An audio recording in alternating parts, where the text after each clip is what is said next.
आज चैत्र शुद्ध अष्टमी, अखंड महाराष्ट्राची कुलस्वामिनी असणाऱ्या भवानी जगदंबेचा आज प्रगट दिन.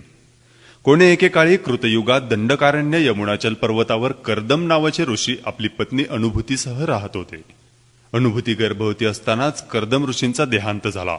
पोटात मूल असल्याने सती न जाता अनुभूती तपस्विनी म्हणून जीवन जगत होती. मुलाला जन्म देऊन ती पुन्हा तपात निमग्न झाली. तिचं अलौकिक सौंदर्य पाहून कुक्कुर नावाचा दैत्य तिला त्रास देऊ लागला. तेव्हा अनुभूतीने कळवळून आदिशक्ती जगदंबेला हाक घातली. भक्तावरचे संकट फेडायला आई जगदंबा त्वरित म्हणजे घाईघाई धावून आली. म्हणून तिला त्वरिता किंवा त्वरिजा असं नाव मिळालं. याचा अपभ्रंश झाला तुळजा. श्रीविद्या संप्रदायात अष्टमीची नित्या म्हणजे त्वरिता म्हणजेच आजच्या तिथीची देवता. आईने अष्टभुजा रूपात असुराशी युद्ध सुरू केले. कुक्कुरासुर रेड्याच्या रूपात धावून आला. आईने त्याचं मस्तक उडवलं आणि रेड्याच्या शरीरातून दैत्य बाहेर आला.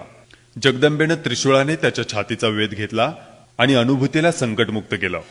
हे एवढं कार्य करून आदिशक्तीची लीला संपली नाही. रेणुका अवतारात तिने परशुरामाला वचन दिलं होतं की पुढच्या अवतारात तुला पुन्हा भेटेन. एव्हाना कृतयुग संपून त्रेतायुग सुरू झालं होतं. भगवान विष्णू रघुकुळात दशरथ पुत्र श्रीराम म्हणून अवतीर्ण झाले. पितृवचनाच्या पालनासाठी प्रभू लक्ष्मण आणि जानकीसह वनवासाला निघाले. पंचवटी मुक्कामात असताना रावणाने सीताहरण केलं, तर प्रभू राम सीताविरहात व्याकुळ होऊन दंडकारण्यात फिरू लागले. हे बघून भगवान शंकर देखील व्याकुळ झाले. तेव्हा जगदंबेने शंकरांना कारण विचारताच त्यांनी रामरायाची व्याकुळता सांगितली. त्यानंतर देवीने रामरायाची परीक्षा घ्यायचं ठरवलं.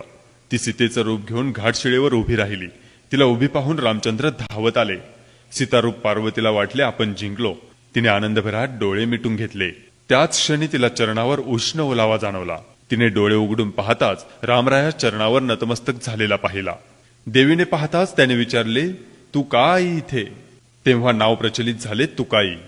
रामाने तिचा उद्देश जाणून म्हटले, आई खरंच वेडी आहेस. तेव्हा नाव आले येडाई. तिच्या या रूपाला पाहून भगवान शंकर नतमस्तक झाले. अशी जगाची आई म्हणजेच भवाची आई, म्हणून ती भवानी किंवा भव म्हणजे शंकर, त्यांची स्वामिनी अर्थात भवानी. अशी ही जगन्माता, अष्टभुजा, जगतजननी आई त्वरिजा भवानी अर्थात भक्तांसाठी